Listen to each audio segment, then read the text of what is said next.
Hey, good evening, everyone. It's John with the Missouri Liberty Report. Of course, you all know that, but I'm saying it anyway because I'm weird.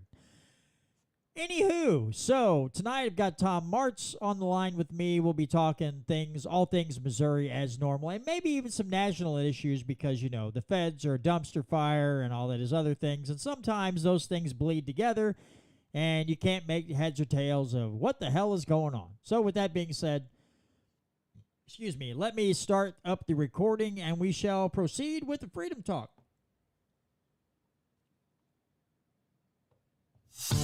In the restaurant of life, we're putting freedom back on the menu. It's the Missouri Liberty Report with John Williams, working with grassroots organizations and legislatures to make Missouri the freest state in the nation. Let freedom ring. And good evening, good afternoon, good morning, whatever time you're hearing the show. Welcome back to the Missouri Liberty Report. I am your host.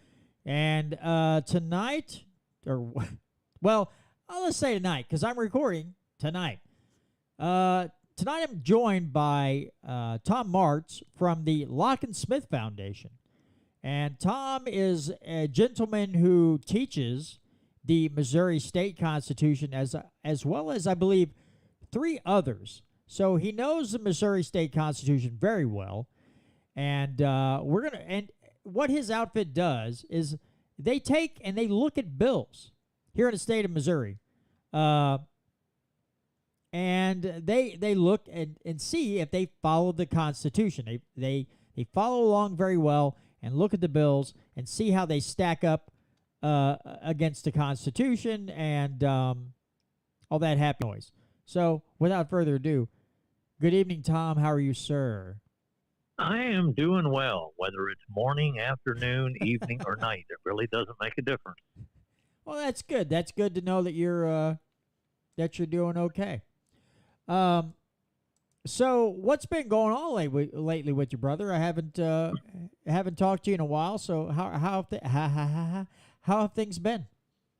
Well, the legislature has every single bill completely reviewed to whether or not it meets the definitions of what's codified in the Constitution. So right now we're working on tabulating the votes. So we're scoring all the yeses, the nos, the absents, the people who vote present, and then you've got in the Senate side, you got your absent with leave, you got your just regular absence. And it was kind of weird in looking at this year because the Senate actually passed more bills than the House, and that just doesn't happen. I'm thankful for it, but it just doesn't ever happen. So I got to ask you on that point because, a lot of people were making the statement that, how are they putting it? They were saying, the government didn't get a whole lot done this year, or, they didn't pass a lot of bills. And I thought, I don't really see a problem with that. I mean, and then, of course, when the Senate filibustered at the end of session and, the House side was saying, the Senate had an emotional meltdown, and because they were upset about whatever. But I don't know. I just find it funny when people say, they didn't get a lot of legislation passed this year, and they seem disappointed by that. And I, for one, I think that's absolutely beautiful when government is tripping all over itself and can't pass, most of the legislation, which would be crap. It would involve more taxes or more, whatever. And but what are your thoughts about that when they say things like that? When they say, or the Senate had an emotional meltdown, or any of those things. What do you think of that? What do you think when you hear them say things like that? Generally, when people talk that way, I look at them and smile and just say, my favorite position that government gets into is called gridlock. You may hate it while you're driving back and forth to work or going out on a date, but within the confines of government, gridlock to me is the best thing ever. If that means If that means one or two really good pieces of legislation doesn't get passed, I'm good with that too, because I know there are at least 100 pieces of legislation that were absolutely terrible that also did not get passed. Yeah, I mean, it's a mixed bag as far as again, we would have loved to seen gold and silver get passed. Would have loved to seen the elimination of personal property tax get passed, but at the same time, it was nice that like things like sports betting and a lot of this other and the awful IP reform that they had proposed, that those things did not get through because I don't know. I guess Tom, you and I are both weird where we think that, eliminating an immoral tax would be way more beneficial to people than sports gambling. Which they seemed like they were way more in favor of the gambling than getting rid of an immoral tax and having to pay rent to the government every year just because you own a car or have livestock and farm machinery and all that. Well, for every decent one piece of legislation, you've probably got at least 10, if not more, that are absolutely dumpster fires. So if the dumpster fires don't get through, so what? We take a step back as to liberty and freedom, but when things like that don't get passed, it benefits us all. Yeah, for sure. Now, I like you said, I know you said you've looked at a lot of legislation. Your group has looked at a lot of legislation. Are there certain bills that really stuck out to you as far as the stupidity of them or how unconstitutional they were? Anything like that? Anything that really sticks out in your mind that you yourself or someone looked at and said, "Good God, is somebody on a meth bender? What happened here?" Well, if people are curious, I think what they really ought to do is go to the last.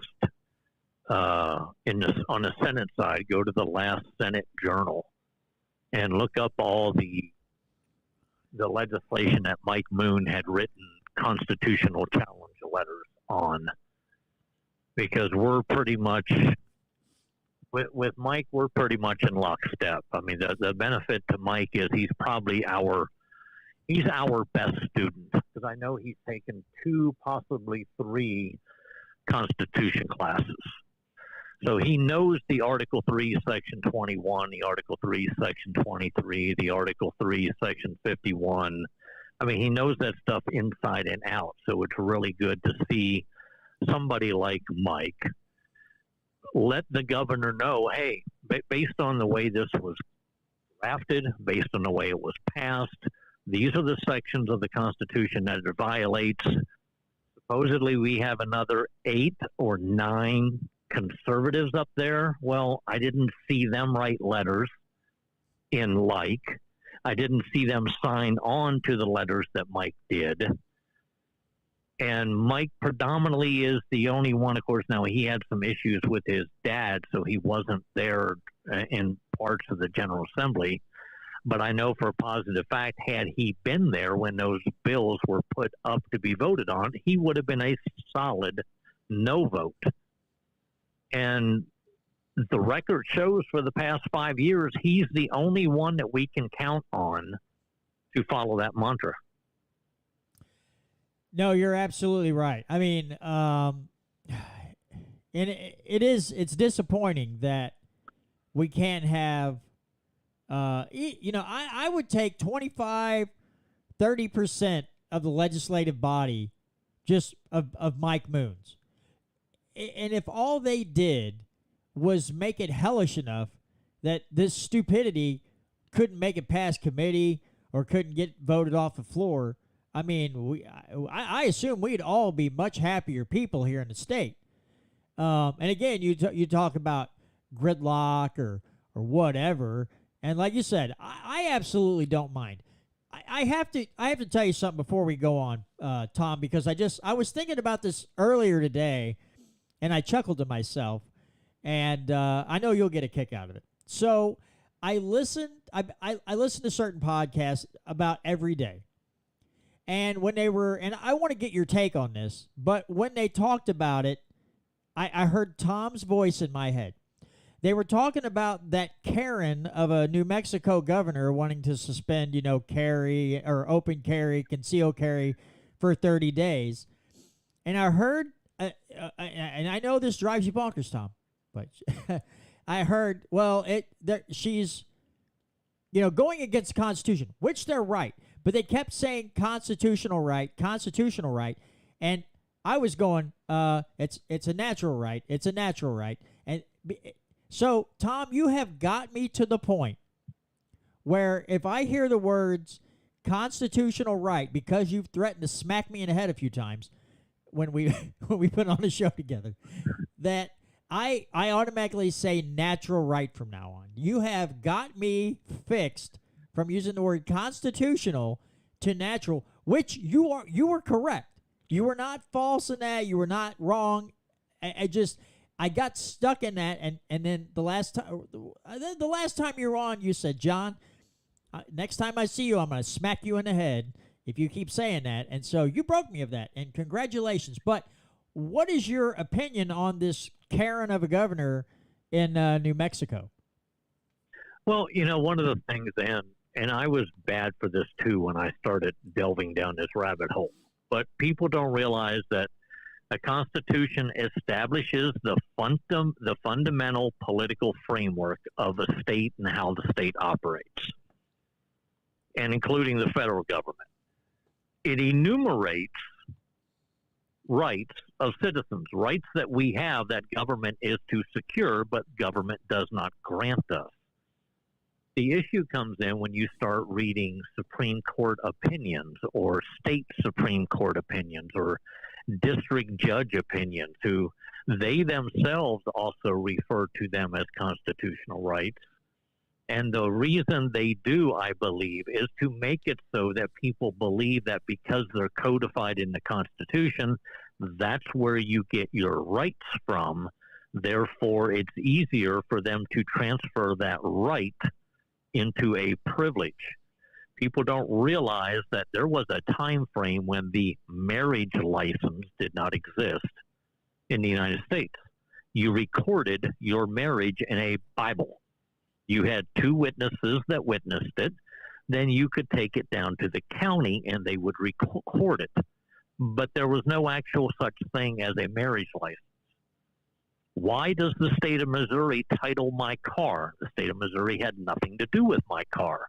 If I buy a General Motors product, General Motors built that car, therefore the title of said vehicle should come from them. But no, they give me a certificate of ownership. And I can go on. Birth certificates the same way. There didn't used to be such a thing as a birth certificate.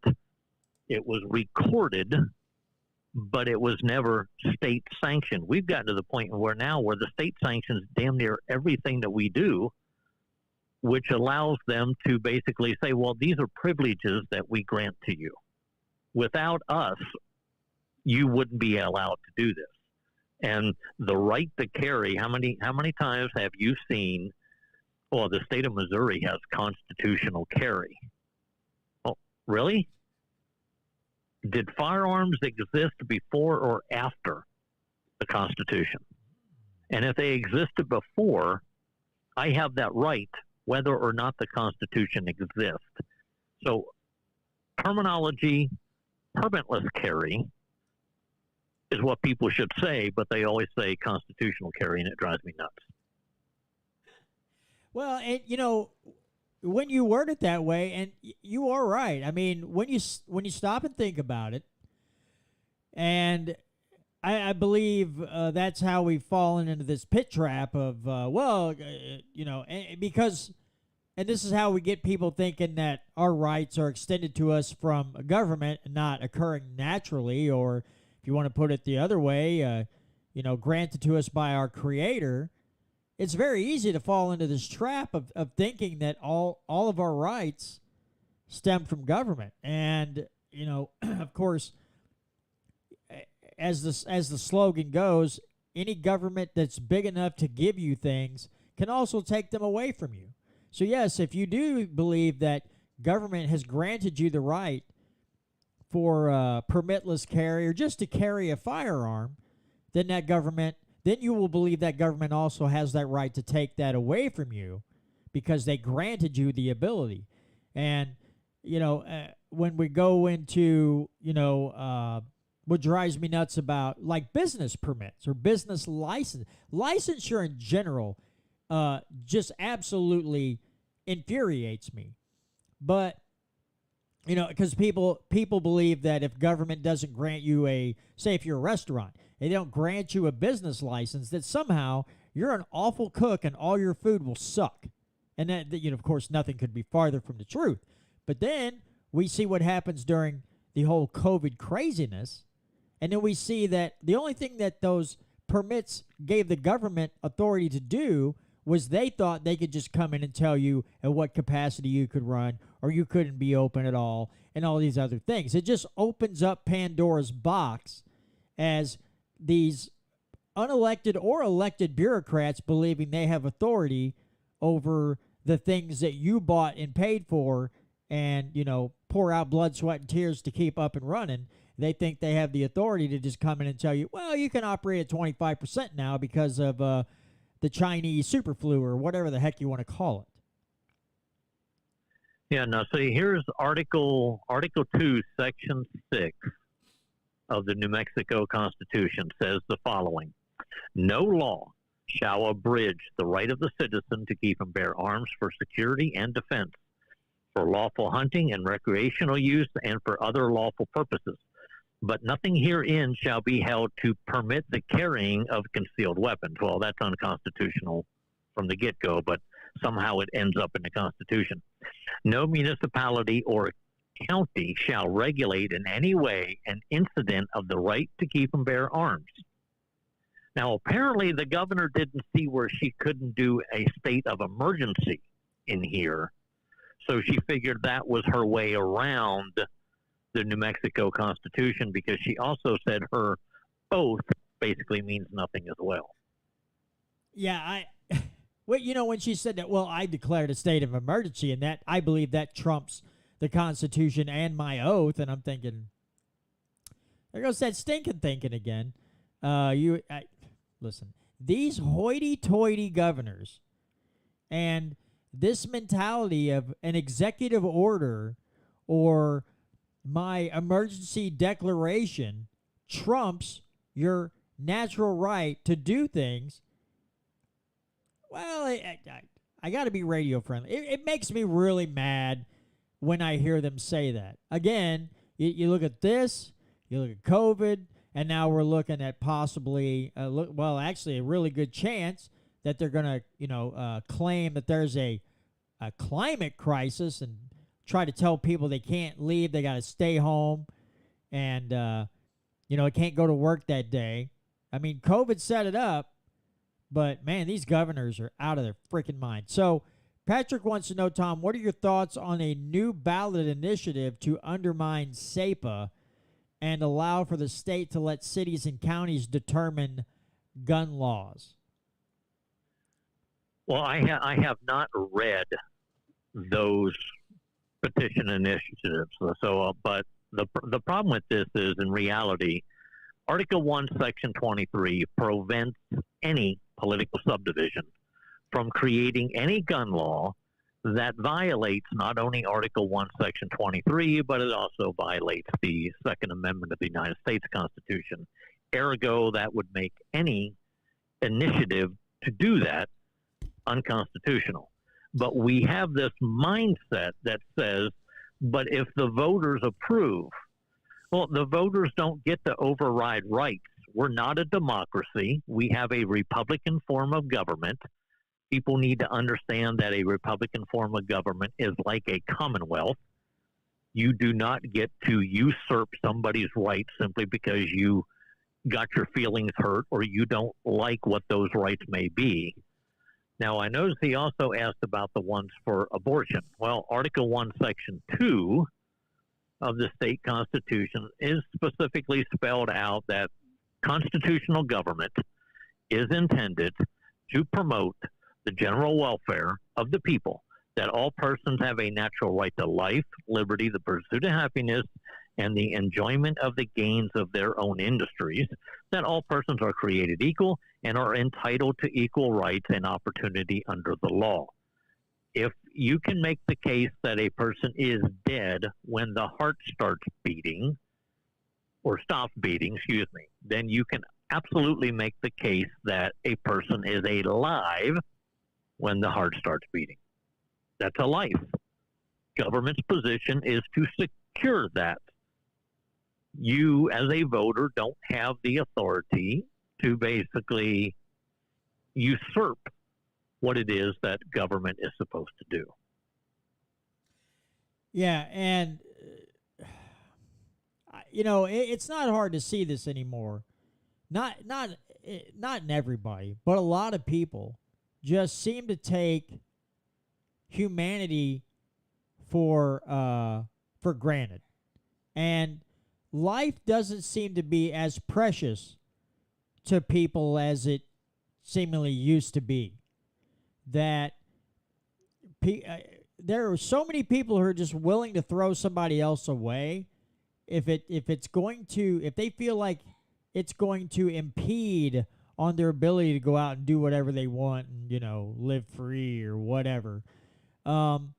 It's kind of sickening to see the way people in society are moving, that they've just become desensitized to meaningless or just the throwing away of people. Again, going back to COVID, letting them sit in put them on a ventilator and put them on remdesivir and let remdesivir kill them because we're going to get, whatever, $35,000 a patient because we had to hospitalize them for COVID. And these hospitals and some of these doctors didn't seem to bat an eye. Oh, well, they, when they want to proclaim that, oh my God, we're filled to capacity on our beds. We don't have any room. Oh my God, we're filled up with COVID patients. There's death everywhere. But again, they didn't seem to have a problem with throwing people on a ventilator and putting them on a drug that's so toxic that it's just about guaranteed death. So it's not surprising that there are a whole lot of people out there that want to that don't have a problem with saying, yeah, abortion's fine. Just you want to kill your kid, kill it. It doesn't shock me anymore. And then we see, and this goes for both sides of the political aisle, that really just kind of wish death on the other ones because they just can't stand them. And and in the meantime, they can't come to grips with the fact that they belong to a cult and they're no longer thinking for themselves. They're just wrapped up in an ideology and can't seem to see the forest through the trees. That's my opinion, but that's what I see when I look at the world today. That we're just people seem to think there's a whole lot of other people that are just cannon fodder. They're useless shells, and just throw them away because they're not doing what we think they should be doing. Where they don't think the way we think, or whatever. It's disgusting, to say the least. Well, see, as I grew up, abortion wasn't a. Granted, I was born before '72, but Roe v. Wade was never the law of the land. That's one of the issues that people seem to repeat all the time. It was never a law. The Supreme Court opined that the law in Texas violated somehow the privacy rights of whichever one it was, Roe or Wade, I don't remember. But, I was never a huge advocate of being pro-life. I was never a huge advocate of being pro-choice. I was kind of more on the pro-choice side until I had an individual ask me one day about, the code word, my body, my choice. And he asked me a simple question about, if it's the mother's body and the mother's choice, what part of the mother is removed during an abortion? Which got me to thinking. And recently I've had the opportunity, about a year ago, I interviewed when I was filling in for Nick Reed on KSGF, I interviewed a lady from Michigan by the name of Rebecca Kesslinger, who she has an organization called Save the One. And she is the result of a botched abortion. And then recently, Nick has a segment on Thursday mornings called Author of the Week, and he interviewed a lady who was coming to Springfield to speak. She also was a result of a botched abortion. Well, if it's my body, my choice, how did those two people get out here? And if you can't think beyond that talking point, maybe you shouldn't have an opinion on whether or not you're pro-choice or pro-life until you can figure out, okay, there's at least two women, and I would bet there are many more, who, because of a botched abortion, and lucky both of these two people came out intact, whole, they're capable of living life on their own. But if it's really the my body, my choice, then how do these two people exist? Apparently there was another life form involved. Well, and here's where I come at it from. I come at it as, okay, yeah, you want to use the my body, my choice thing, but there's another body inside of your body. So now you're saying it's because it's in my body, it's my choice, even though this body will not be mine and, however many months away. This will be another human being who, yes, I will have to take care of and help nurture and instruct and guide into adulthood. But at some point, that body is not your body. The thing is, too, is I absolutely love the comedian Bill Burr. And I saw a clip from him. Oh, God, I've seen it several times. And he was talking about abortion. He's like, yeah, people are like, it's my, it's a woman's body. She can do what she wants. He's like, okay. He goes, but you're also killing the baby. There is that. He goes, if I make the cake batter and I put it in a pan and I put it in the oven, and then like 5 minutes in, you pull it out and just throw it across the room, you can't go, well, it wasn't a cake yet, but he's right. Okay, yeah, maybe you think you have the right, but to say there's no life form inside your body growing in the womb is ridiculous. It's not a fully formed baby yet, but it'll get there without any intervention on anyone's part, sticking, foreign objects in there to remove it. It's going to be a baby. Good chances it's going to be a live, healthy child coming out of that womb. And just because you pulled it out early doesn't mean you didn't kill it. And or murder it, however you want to put it. You're picking up what I'm putting down here. But yeah, well, we also have an evolving language dictionary that the terminology and the definitions of words seem to change on a regular enough basis to the point where, and this is what I find with most constitutions, is that people will not take the words back to the original meaning in the time frame that these words were written. They will create or they'll use a definition that came along later in time and go, well, see, that's what it means. Well, no, actually what it means is way back here, and that's like the fourth or the fifth one down the row when you start reading the new dictionaries. The actual meaning, yeah, they tell you what it is, but that's like the fourth or fifth definition that they have listed, so that's not the one that most people use. Yeah, okay, well, somebody, I didn't ask this earlier, and I apologize. Do you have any Constitution classes coming up here anytime soon? Well, it's kind of hard right now because of the scoring the spreadsheets. I want to get that done so we know who our 5 finalists are on the Senate side and the 5 finalists are on the House side. So at this point, no, I have not scheduled any. And normally the ones that I schedule are only in the Springfield area. If somebody wants a class outside the area, Springfield. They can schedule it. They can get the venue. They can tell me, hey, I'm scheduling this class for this Saturday. If you don't have anything on your schedule, or matter of fact, don't put anything on your schedule because I want you up here to teach a class. That's perfectly fine. But I think the next thing I realistically have scheduled is November the 14th. I will be in Cape Girardeau or Jackson, one of the two, at the We the People Cape Girardeau meeting to discuss legislatively how it is that the Constitution's ignored.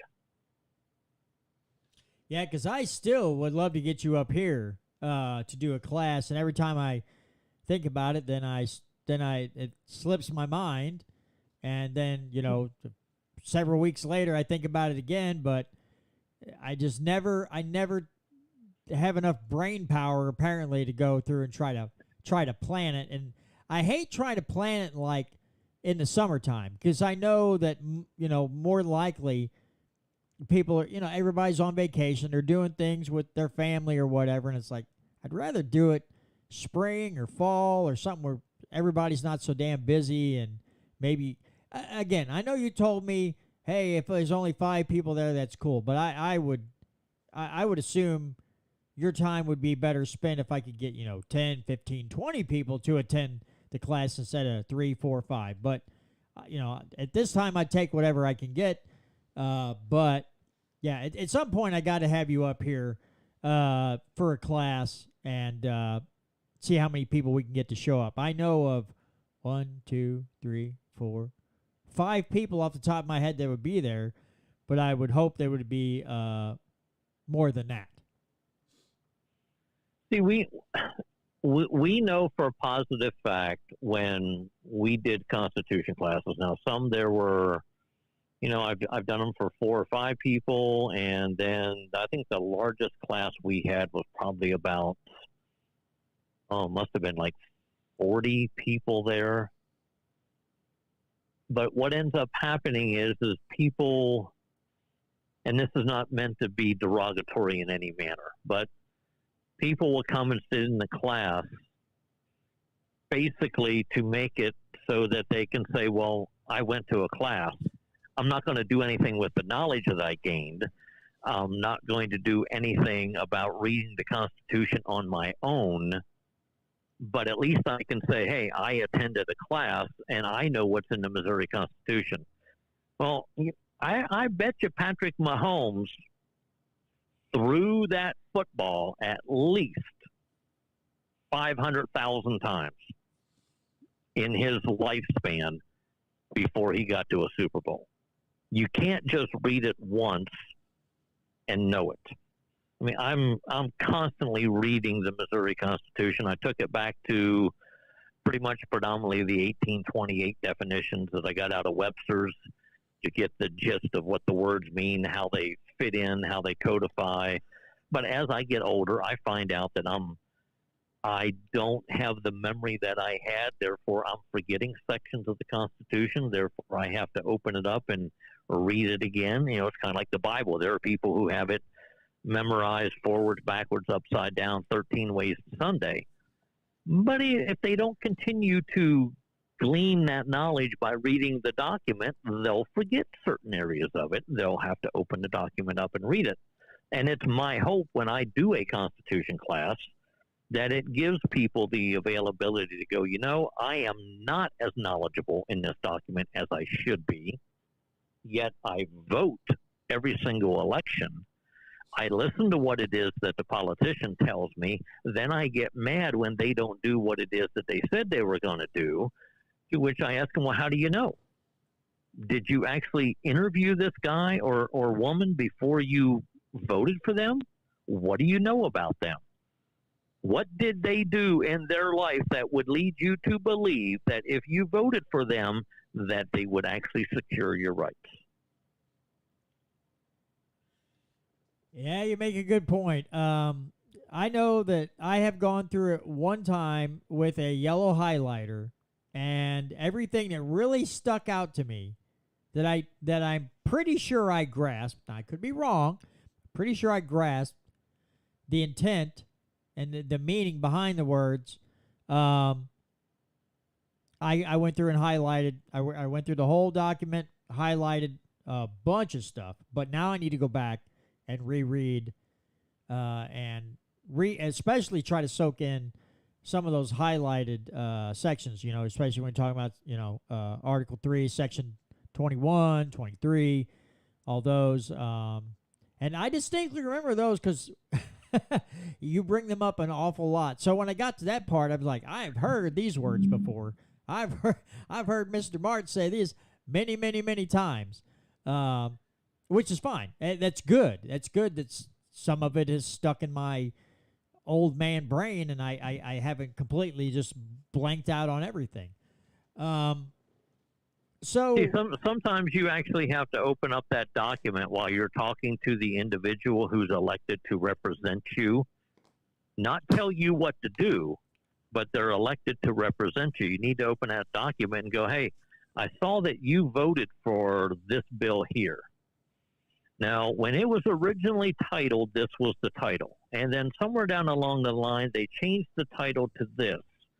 So therefore, that already violates this section of the Constitution.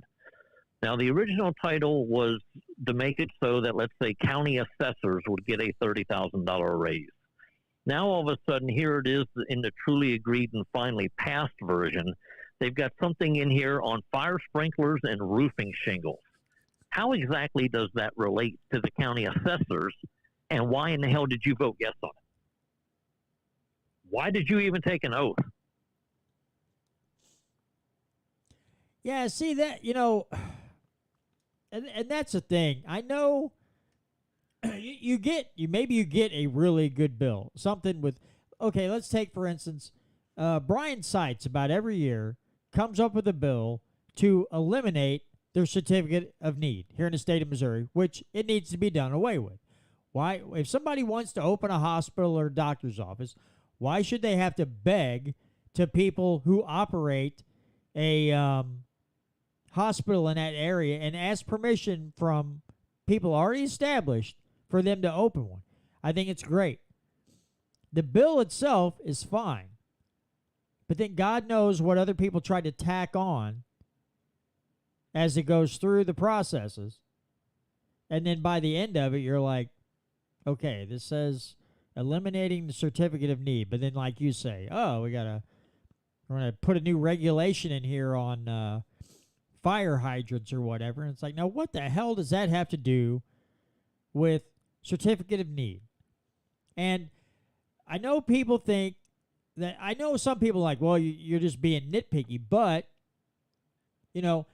if you're not nitpicky, then you get what we've already been getting, which is an original bill and then just all this pork added on to it.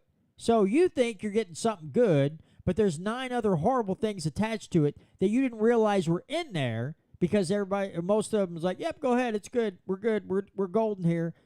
Send it on through to the governor's desk. The governor probably doesn't even know. He may not even understand the 9 awful things attached to the one good thing, and he signs it into law, and the next thing you know, you're straddled with more regulation. That's why people have to understand that you have to be nitpicky in these situations when it comes to legislation. Because, the gold and silver bill. Oh, let's add CBDC in there. Let's add this in there. No, it's fine the way it is. It just, and of course, sometimes it's just to sabotage the bill because, people aren't going to vote on it now because we tacked this horrific thing onto this piece of legislation, so it's going to be tossed in a dumpster. Ha ha ha. It's sometimes it's just a political tool to sabotage some good legislation. Sad thing is we have to keep trying to pass laws to get our freedom back. We should have never had to done that in the first freaking place. But I digress. Well, one of the bills that absolutely astounded us this year, I think it was Senate Bill 51. It was basically making it so, and this is the way it should have always been. However, we know that somewhere down along the line, somebody worked out a sweetheart arrangement and said, well, no, people shouldn't be allowed to do this unless they do this, this, and this. This bill was actually making it so that you, the individual, without you getting permission from your doctor, could go to physical therapy and have a physical therapist try to work out a kink or work out a knot or work out a shoulder issue or something that you did at work or something that you did at home. Well, before they passed Senate Bill 51, it was a requirement that you actually had to go to the doctor. The doctor had to approve the fact that you got to go see a physical therapist, and then the doctor would set up, let's say you had the availability of 6 visits. Therefore, he said that you can go visit a physical therapist for 6 visits, then come back and visit me.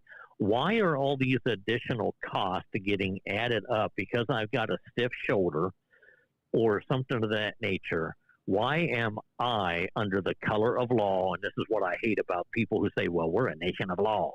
Well, we're a nation of a lot of bad laws. We're a nation of a lot of unconstitutional laws.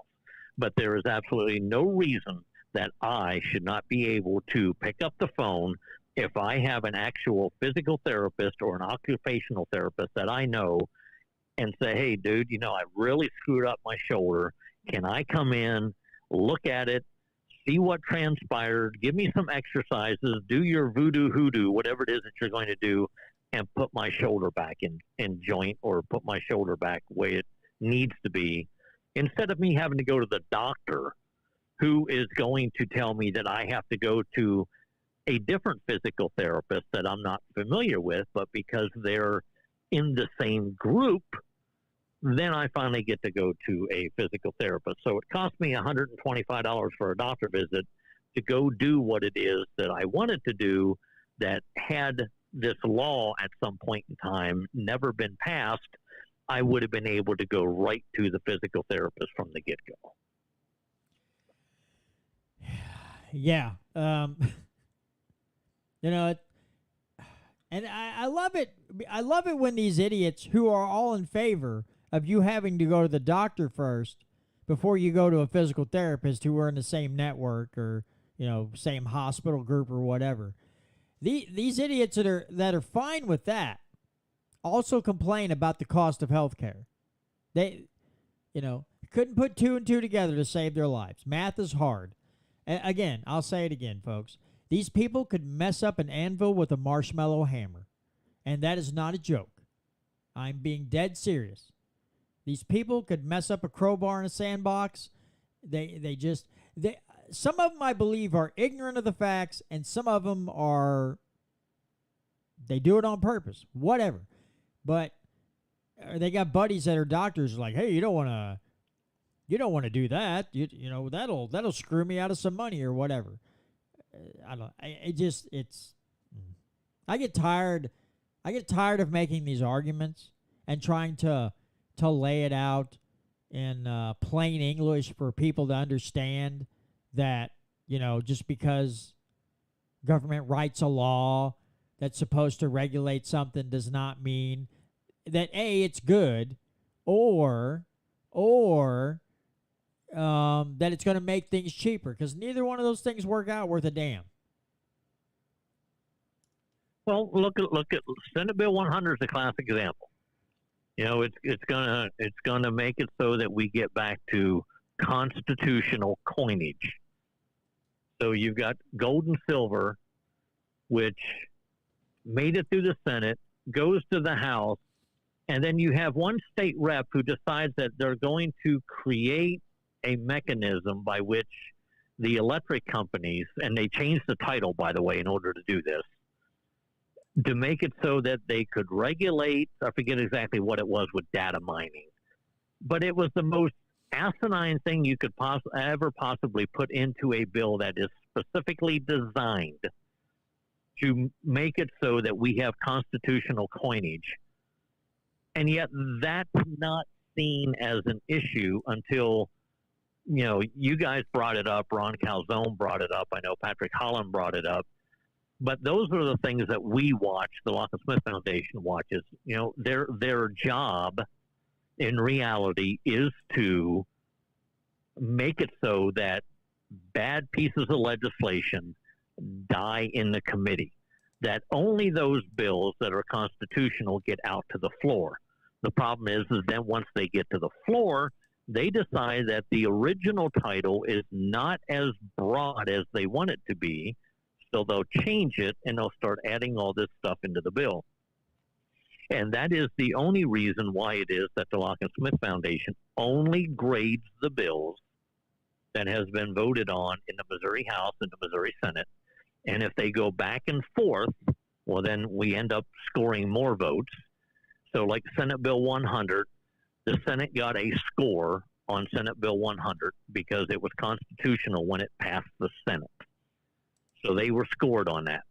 Now, it died in the House, so the House realistically did not get a score on that bill because nothing happened to it. But let's say that they put digital currency in it and they passed it. Well, then all of a sudden the bill becomes unconstitutional. It goes back to the Senate, and let's say the Senate decided, okay, we'll agree with the change, so we'll go ahead and pass it. I know for a positive fact that Mike Moon voted yes for it the first time. In my scenario, he would have voted no for it the second time, which means on that one bill, he would have scored 2 points because both of his votes would have been constitutional. All of those people who voted no in the House for it, now, yeah, I cannot make the case that the reason they voted no was because it violated the Constitution. But I can make the case that the vote of no is the constitutional vote, so they would have scored 1 point on that vote. So you've got, like in a normal year, it's like 100 and some odd, about 120 to 130 House bills that get voted on and passed. Out of that, and including the 60 or 70 Senate bills that get passed, we will end up with scoring like 330, somewhere between like 300 to 330 votes on the House side, and somewhere between 200 and 240 on the Senate side to come up with who is the most constitutionally voting member in the Missouri House and the Missouri Senate. But when you start adding stuff into pieces of legislation, all of a sudden that gets codified into the revised statutes of Missouri. So you took a bill, gold and silver, making it coinage, it was constitutional. But if it would have went through with that database mining thing on it, now all of a sudden that's also codified in law. And you've got people are going, why in the hell can't I do this? Well, because we passed this law that says you can't. Now, granted, it was passed unconstitutionally, but because nobody challenged it in the court, the governor decided to sign it. It becomes law, or the governor doesn't sign it, it automatically becomes law. And people don't realize that that crap was actually in the bill. They promoted the fact, and this is not directed at anybody, but they promoted the fact, oh, it's gold and silver, it's gold and silver, it's gold and silver. Oh, yeah, we got to get that done, we got to get that done. Because they're not aware of the other crap that was steamrolled into it by a state rep that should have never been allowed to put that in there. Yeah, how many folks do you have in your organization that work on this, in this organization, Tom? I think you've mentioned a number before, but I can't recall what you said about how many people you kind of have going through all these pieces of legislation and then counting points on votes. Well, that fluctuates from year to year, but I will give kudos to, there's two of us who are actually original members from 2010 when we started this. Now, we have gone from 30 some odd people. We've had, I think the minimum we've had is 12. We've got people who are part of the Constitution Party. We've got Republican Central Committee members who are also, they'll come in and review. And one of the things that we've made sure of in doing this is we don't become a GOP organization. Simply because a Republican endorses a piece of legislation or sponsors a piece of legislation doesn't mean squat to us. And anyone who's ever listened to my 12 to 14 years that I've been on KSGF on Friday mornings, I hammer the Republicans mercilessly because they have the supermajority. You know, there's absolutely no reason why it is that we've got people like Plucker, Rowden, Patterson, Lincoln Huff. The GOP on a statewide basis is very moderate to liberal leaning. The conservatives, I think, are in a very, very minor minority, and the constitutional ones are in even a smaller minor minority. Yeah, I attended the Franklin County Republican Central Committee meeting this past Tuesday. And there are, I think, 3 counties. One of them's Christian County. I can't remember the other one or two. They have come up with a 26-page manual. And I guess they're finally have come to the conclusion. Now, does this mean that all of them are going to be great or whatever? No. But they finally they seem to be committing to, hey, we got to start vetting these candidates. I mean, I was sitting there, I was in the room 20 minutes before the meeting started. I heard people just talking about Plucker, and you could tell it wasn't good. I heard Patterson's name come up. You could tell they weren't happy with either one of those guys. And so I am going to, I talked to Roger Jackson. He is supposed to be sending me that manual because I'm going to be interested in reading it on how they're going to vet these people. But again, is it going to fix everything? No, but I hope it's a start in the right direction where maybe we get some more Mike Moons and the like that get vetted by these central committees and pushed and educating people on voting for folks like that instead of the Plockers and the Pattersons and the Huffs and the Mary Elizabeth Colemans of the world and several others, Sierra Poi, whole bunch of them. Supposed conservatives or, supposed Republicans, and you get basically a moderate Democrat is what you end up with. Because there was a gentleman there who is, and I don't have the little flyer with me. It's in my bedroom, but there was a gentleman there who was going around and talking to counties about freezing the personal property taxes on anybody who's eligible for Social Security, and they're talking about the Missouri Association of Counties and how they're totally against, any type of bill or, law, whatever, like this. And Roger had to, and everybody in the room was like, hey, we're fine with this. But Roger said, we are in a Republican Party, and we are supposed to be for cutting or eliminating taxes, not making excuses. So fortunately, there are some that get it, and I hope they do a better job of vetting because as Robert Smith used to say all the time, he would go to these meetings and say, you don't have to take these people's money. If you know they're bad news, you don't have to take their money and let them run. You can say, dude, you're not a Republican. You're acting like a Democrat. Go enroll with them and then run for office. So it is nice to see. Tom, if you want to add anything, we got about 2.5 minutes, and I got a clip for KEYK, and then we can go on. Well, one of the things that Republicans like to do, and in the instance that you just used, if I heard you correctly, they were talking about a bill that would freeze property tax for people who are age 65 and over, or who have reached retirement age.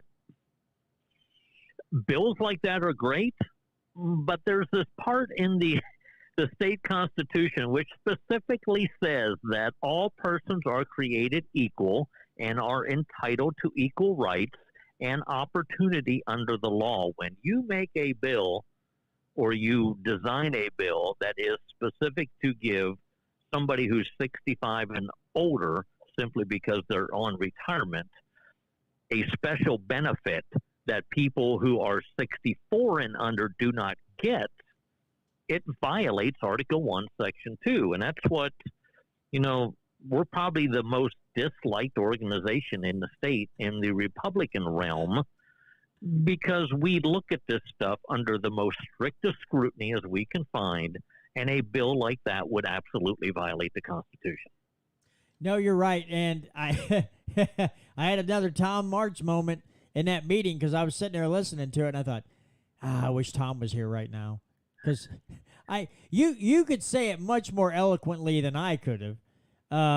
And I was just, honestly, I was just there to listen in, because that was the first one. I've been to, one or two Gasconade County Republican Club meetings, but I'd never been to a Central Committee meeting. So I was like, I'm just gonna sit here and take this in and see how it goes. And now one guy did kind of have an issue with it, but it wasn't on the basis of what you're speaking about.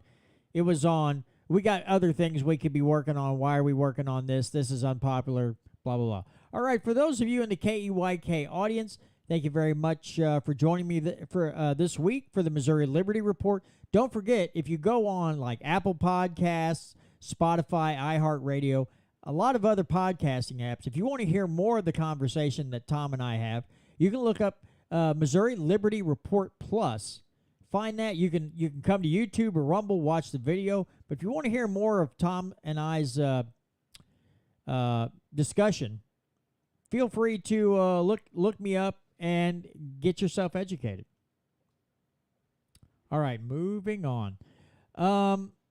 So yeah, that was his beef. It was, well, we could work on other things, and I don't remember what he laid out. Most of the people there were like, you know what?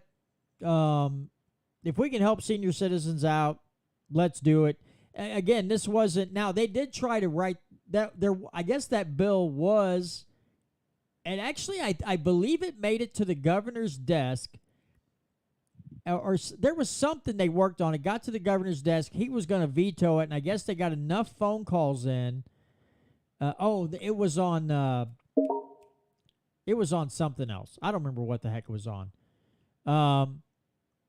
But they had a lot of phone calls coming into the governor's office, and when he called to see if the governor was going to sign it, he said, I got screamed at, and she hung up on me, which told me, yes, he was going to sign it because they were tired of the phone calls.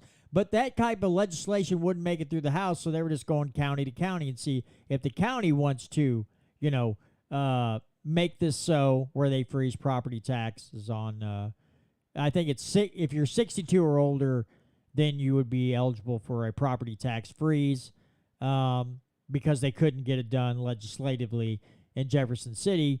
I think a lot of other people there are worried about just eliminating the personal property tax altogether and some other things. But, I'm like, you know what? I guess it's probably stinking thinking on my part, but I'm like, good Lord, if we can do something to help these people out on a fixed income. Sometimes I'm like, why the hell not? And I know I'm wrong. Constitutionally, I am wrong. But I get so, of course, if more people would pay attention to their elected officials and scrutinize them and put the hammer down, we wouldn't fall into these traps with property tax rates. But, that's me. I feel bad for people who are on a fixed income and are getting hammered by a bunch of elected jackasses who don't care about them and, whatever else. So that's my thoughts. Well, one of the things that that they absolutely could do, and I'm on board for the elimination of real estate taxes, 100%. I am 100% on board with the elimination of property taxes. However, if you're not comfortable with that, the most beneficial way to do that is to make it so, okay, you're going to collect real estate taxes. Well, then do it based on the price when the property was sold. So if you let's say you bought a house in 1940 for $42,000. Well, now that house in 2023, let's say it's worth $1.25 million. So you're being assessed the tax on $1.25 million, not the $42,000 that you purchased your house at, which is where it should be, because an assessment in reality is only as good as what people say it is. And there's this saying that I've been listening to this one guy on a podcast, and I won't say who it is until you and I are face to face, but he always says that most of this stuff is SMU. And he kept saying it over and over and over again. And I'm thinking in my head, Southern Methodist University. What does Southern Methodist University have to do with this conversation? Well, finally, it was SMU stood for poo, the other word, made up. So 1 man, 2 man, 3 man, 4 man, 5 man, whatever, got together. They created a piece of legislation. They passed it, and they basically told everyone else that you're going to comply with it. SMU. The only value that house has at any given point in time is what it sold for. And you have to go back to that point. So you could effectively take the people who are at retirement age, you roll back their property, you roll back my property, you roll back your property to the rate at when it was that it was purchased. You have equally applied the law to everybody who is a real estate owner. Plain and simple.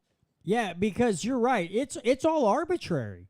And this is what, when it comes down to, these stupid rules in these towns, most towns have, if your grass gets, why are you worried about the grass getting too tall? Well, it brings down home values. According to who? It's some arbitrary thing that they make up that benefits them in the long run. I've had to explain to people, they're like, oh, I was going to get a chain link fence when we first moved in here until some little jackwagons decided to vandalize our cars, and then the money had to go to that instead. I told the guy that came to give me the bid, I said, by the way, there might be some problems. And he's like, what's that? And I said, I'm not getting a building permit to put up this chain link fence because I know I'm not going to be impeding anyone's view at the intersection, because this fence won't go anywhere near an intersection. I will not be impeding anyone's view.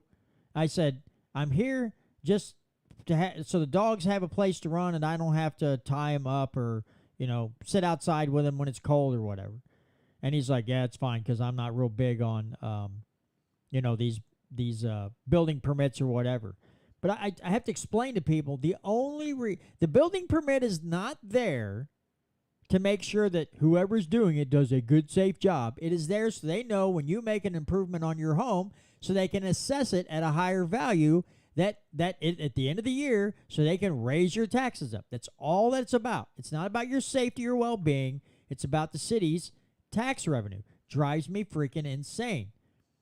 But the arbitrariness of this whole thing is a group of people decide, why, it could be a shortage of houses drives here in town, it's everywhere. But even in Owensville, I see prices on houses. I'm like, you're out of your freaking mind. It's not worth that. I don't care what you say. That is not worth what you're asking. When you get a house that, well, at one point, so like we bought our house for like $89,000. A few years ago, it probably jumped to $145,000, $150,000. Now, did we do anything special to the house? No. Just because all these people were moving to town and there was a shortage of houses, so the prices just started rising. Nothing special. There's nothing special about this house or the majority of the other houses for sale. It's because, well, there's not as many houses available, so now you can ask a higher price. And I'm like, okay. And then you wonder why, people can't afford to buy a house anymore. Everything's skyrocketed because Bidenomics has made everything so much better, along with inflation and all these other things. But it astounds me because a guy I worked with, he bought a house. God, what did he pay? $200 and something thousand for this house, and I couldn't understand why, because it was it didn't have a basement, didn't have a crawl space, nothing. It was just on a pad. It was a decent sized house, But what he paid for it is like, you're out of your freaking mind. They had it for 2 to 3 years, turned around to sell it to move closer to Kansas City to his wife's family, and it had already jumped like $75,000. I'm like, why? It makes no sense. But just, again, these cities and these bureaucrats have figured out a way. Well, if we artificially inflate these, we get a lot more tax revenue because we assess them at a higher value. We bring all this money in.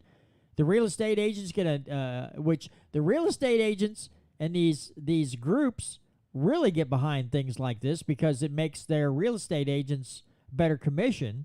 They don't care about you. They want a bigger commission. There's so many groups. I am blown away, Tom, when I see a bill or I see a proposal for something, and you think, well, man, what is this legislator thinking? But then you do what like Catherine and Kirby do, and you see who else is behind it, and you're like, real estate, these real estate groups are behind this. Why are they pushing so hard for this? Because in the long run, you'd think it'd hurt them. But yeah, it's really screwed up. Yeah, the Missouri Realtors Association for decades has been I'll just call them the manipulator behind the scenes for just about every school proposal I have ever read or looked at based on monetary issues and how the education system has functioned. How many times have you moved into an area where there'll be a thing that says, oh, we're ranked the #1 school in Missouri, or we've been ranked in the top 5 of the U.S. News and World Report, and that is used as a mechanism to superinflate the values of properties. We were told when we first moved here that Willard had one of the best educational systems in the area. Well, we home educated our kids from the beginning. We decided once we moved here, we would put them in the schools out in Willard, only to find out that their education system wasn't as great as they led people to believe.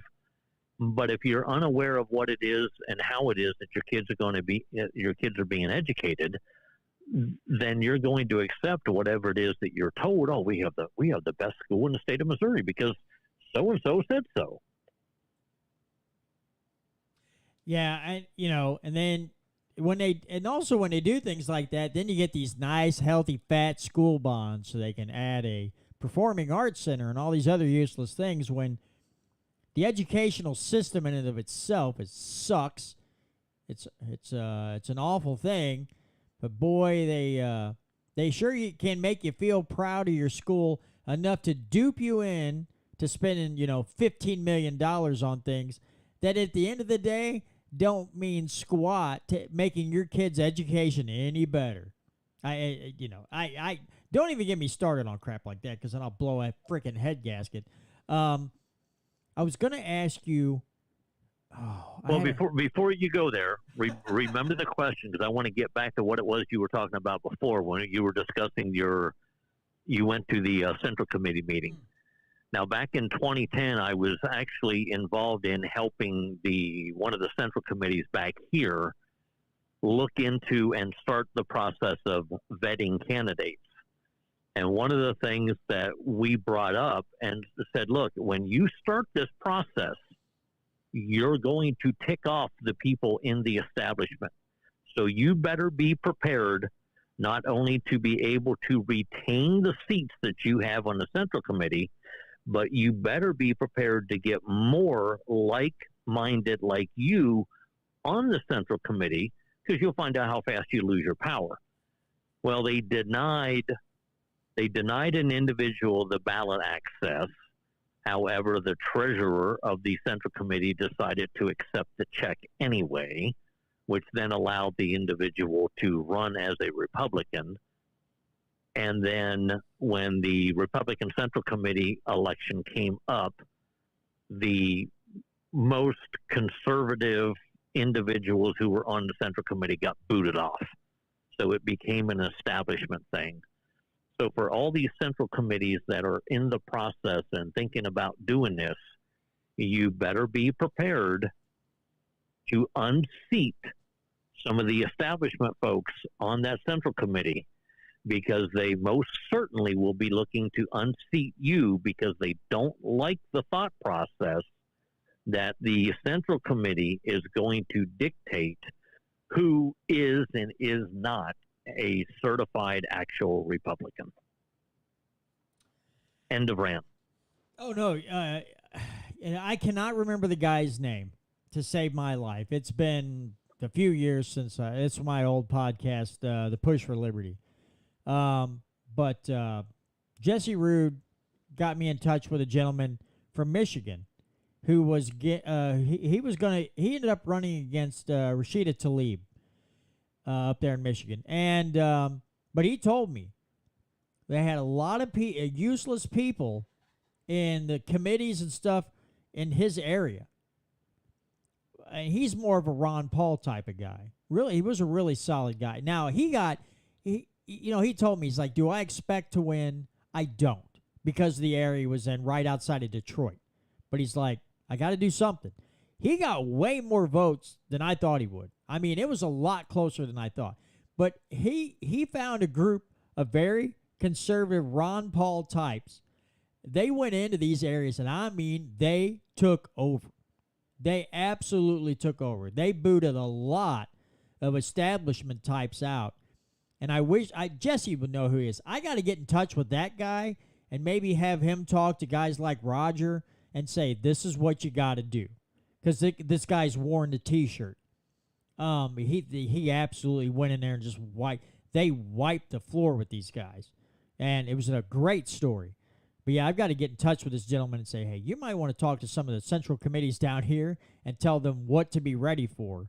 Because I don't know if they, I really like Roger. Roger's a great guy, but I don't know if these folks have thought this whole thing out on how, like you said, fighting the establishment when they come throwing their hissy fit because people aren't backing them anymore.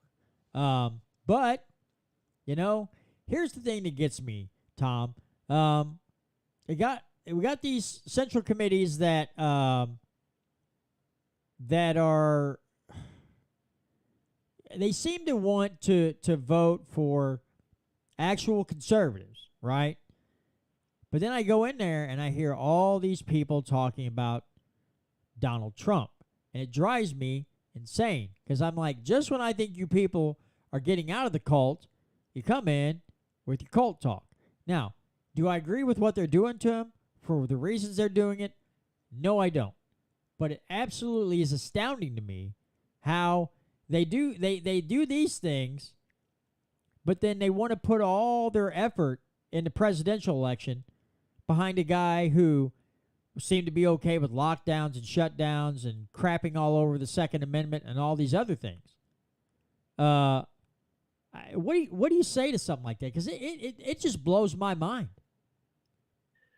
Well, see, I'm on a mission to eliminate the primary off of the ballot in the state of Missouri, because I do not believe under any circumstances that people who are outside the inner realm of the political system should be able to vote for the individual who's using that ballot access. If you want to run the Republican Party, you want to run the Democratic primary, you want to run the Democratic Party, then get involved in the apparatus of the party itself. Stop coming to me, stop coming to you, stop coming to everybody in the state of Missouri, pulling money out of our pocket to pay for a beauty contest that I refer to as the primary system to determine who it is that you want to see on the ballot. And as an example, I'll use Mike Keogh, Jay Ashcroft, Bill Eigel, Chris Walker, whoever else is going to use the Republican Party as their mechanism to get placed on the general election. I believe wholeheartedly that each central committee should get together to determine which of the 4, 5, or however many there are that they want to see, the individual who they want to determine is going to use their ballot access. I'm not a Republican. I'm not a Democrat. I should not be able to, and of course you can say, well, you don't have to vote, but if it's coming out of my back pocket, then you can bet your bottom dollar that, yes, I am going to go vote, and I may throw an individual into, with my vote and many others, I may throw an individual who's more liberal leaning onto the ballot simply to manipulate the mechanism in which how the parties operate. Let the parties decide.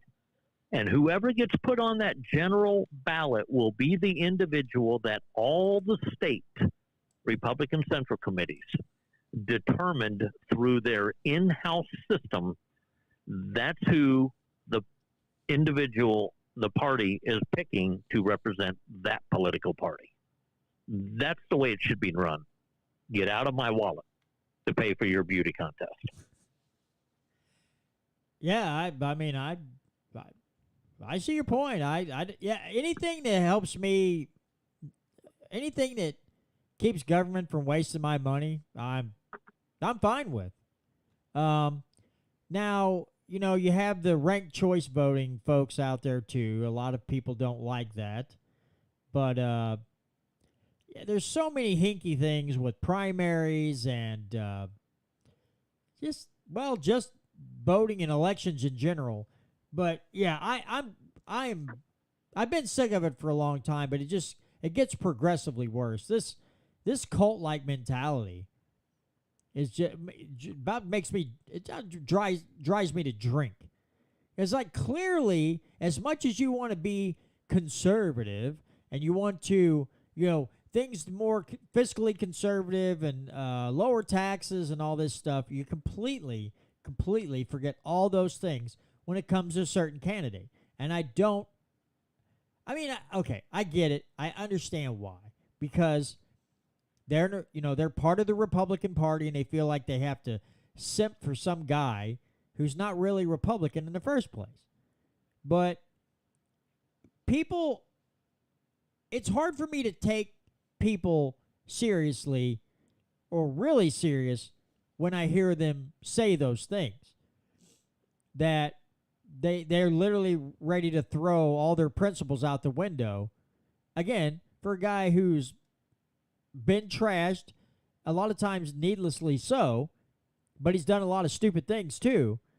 And they will just throw all their principles out the window to support a guy and support others who put the principles of liberty, or they put the party, I'm sorry, they put the party over principles of liberty and freedom.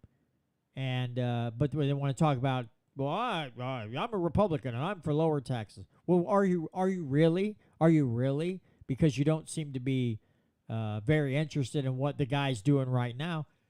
I'll say the same thing about libertarians. There's some libertarians that are really bad at it too. Don't seem to understand the non-aggression principle or some other things.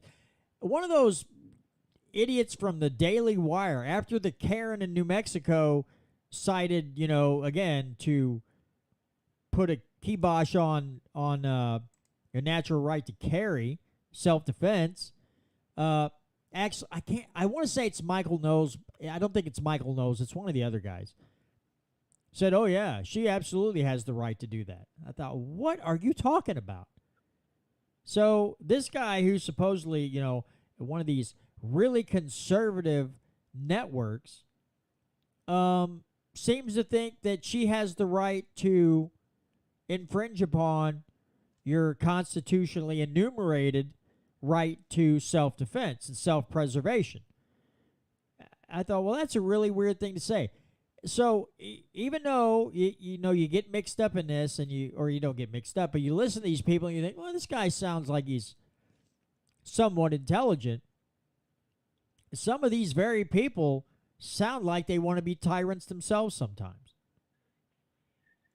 When people say that, whether they be judges, police officers, the common man on the street, I often wonder because, individuals have rights and they are neither granted or subject to any other man's whim. So this concept that suddenly you get to be the arbiter of what another individual's rights are, it befuddles my mind that people can think that way, because they'll say, wait a minute, you can't infringe upon my rights, but if you do this, I'm going to use the police powers of government to force you to do it the way I want it done. Well, if I can't infringe upon your rights, then how do you figure that you can infringe upon mine? But that's a concept that's completely lost. Yeah, well, Sam here, he was here in Owensville, he was a city alderman. You just have people show up. This guy, my neighbor's, and I've heard this from other people too. My neighbor's doing this. It's like, well, have you thought about just walking next door and like an adult and talking it out instead of getting government involved in your dispute? Because that's just going to make it worse. And a lot of people seem to default to that. Well, I'll just go get my alderman or my mayor or the police officer involved, and he'll fix it for me. And like, you can't be a grown up enough to just walk across the yard or across the street and say, hey, can we just work this out so we're not bickering and causing each other headaches? I mean, seems like the adult thing to do, but unfortunately people have seemed to be defaulting to going and getting the local bully. Now, I'm not saying all aldermen are bully, but in this instance, if they're there at your neighbor's doorstep on your behest trying to convince them to change their behavior, you kind of are using a bully in your favor. And people don't stop to think that one day that's probably going to happen to them when they push around the wrong person. Yeah, because do I have the right to shut down a restaurant because of a flu bug going around? You don't. So then what gives somebody in government the thought process that they, because they're 5 individuals, get the right to shut down a business because of the same flu bug? If I don't have that right as an individual, they don't have it as a governmental body as 5 individuals or 7 individuals or 9 individuals, however many there are. Yep, absolutely. Well, Tom, anything else you'd like to add before we end the show? Oh, I can't think of anything.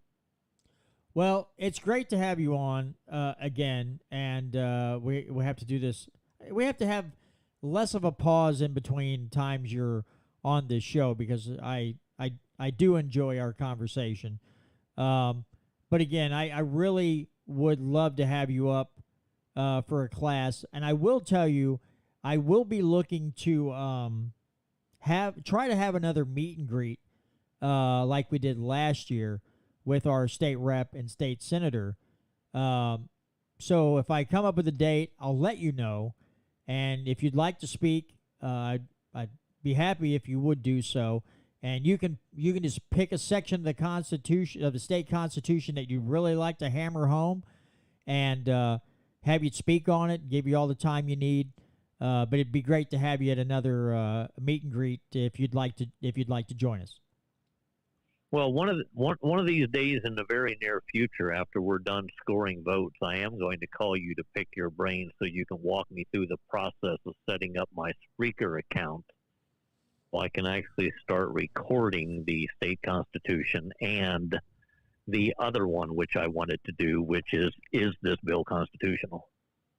Oh yeah, I'll be more than happy to help you out. It's not that hard. And again, the great part about it is, Tom, once you create your podcast, you set it up, and you can literally go in there and just apply to, God, it's like 10 different podcast hosts. And I think Apple You have to fill out a little bit of information. I don't even know if Google Podcasts, maybe just a touch. Most of them, you literally just check a box, tell it to apply, and then you will get an email telling you that you've been approved to appear on whatever platform. Spreaker makes it so freaking easy to get that done.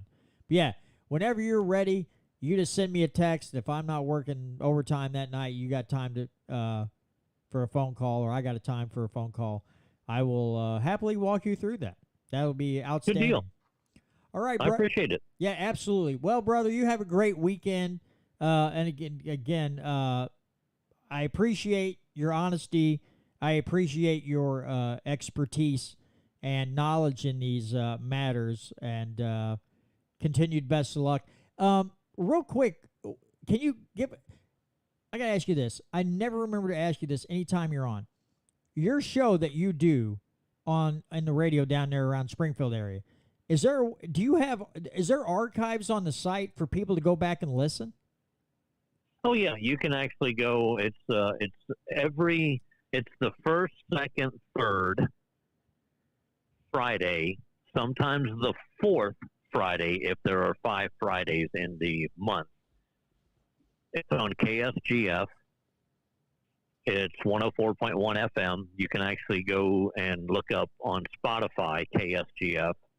And most of the episodes, if you scroll back through KSGF's Spotify links, generally you'll see a picture of the state of Missouri with the Locke and Smithe Foundation logo, and generally it's titled Politics with Tom Martz.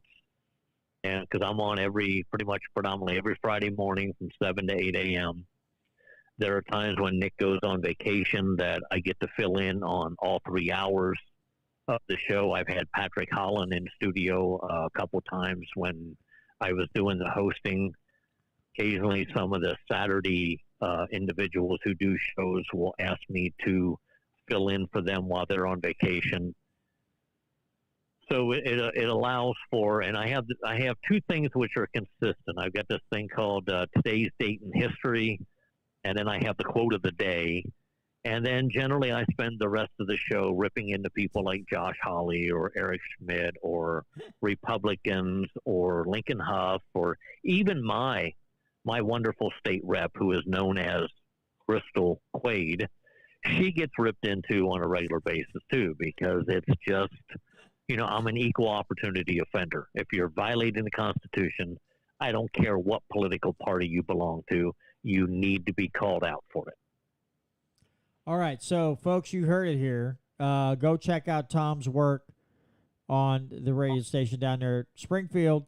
Listen to what he has to say. You're gonna learn some things, and you'll get to hear Tom so eloquently tear people to pieces when they definitely deserve it.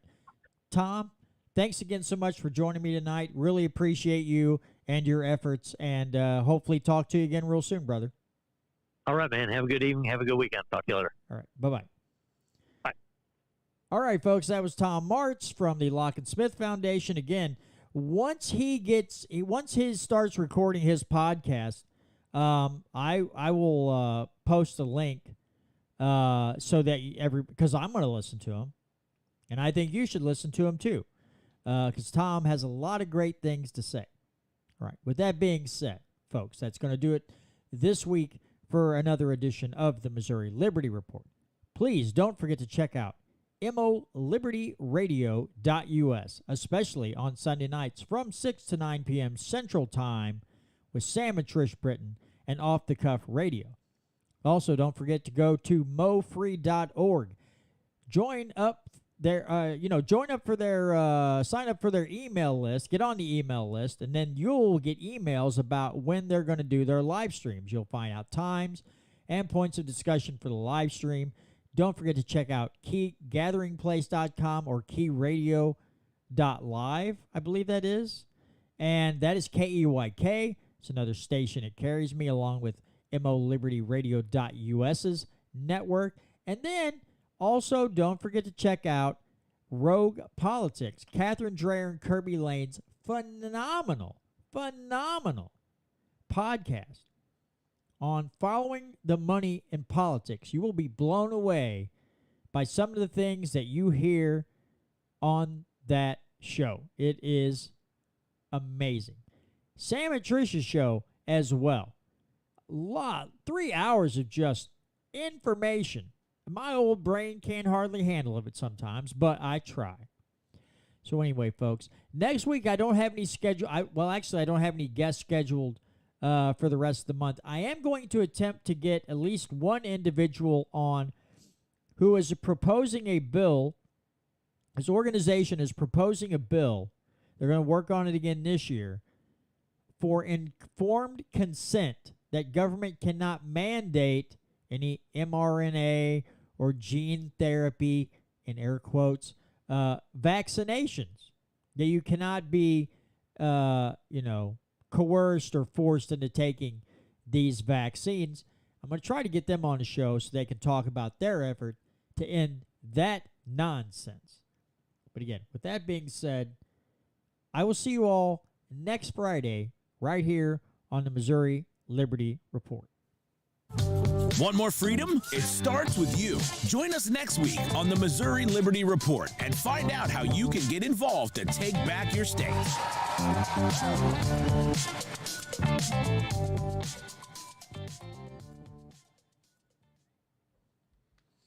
All right, thanks again, everybody, for joining me this week. Appreciate you all. I always love having Tom on the show. Tom's got that air about him that he's just like super confident. And, well, he should be confident. The guy knows his stuff. But I really, really, really, really enjoy having Tom on and just bouncing things off each other. But that being said, I'm going to jump off here, edit some audio, get it uploaded so it can play out wherever, radio, podcast land, wherever. But you all have a great weekend. It looks to be, I'm guessing the weather. I haven't checked the weather, but I'm assuming it's going to be beautiful weather this weekend. And I hope everybody gets to go outside, enjoy it, and have fun with family, friends, what have you. I don't think, you know what? I got one announcement to make because I don't think I've been able to tell anybody this yet. But for those of you who don't know, April 10th of 2024, roundabouts, this guy right here going to be a first-time grandpa. Just found that out last week. My daughter found out she's pregnant. She's about 10 weeks along now. So April 10th is the due date she was given at her first ultrasound. And so, yeah, I'm going to be a first-time grandpa. I am super psyched. Now I got to go out. I'm going to have to work a lot of overtime, folks, because I got better lenses to buy to get great pictures of the first grandbaby. Of course, we don't know the sex yet because it's just a little, as she said, it's her little kidney bean right now. But, yeah, definitely looking forward to being a grandpa for the first time.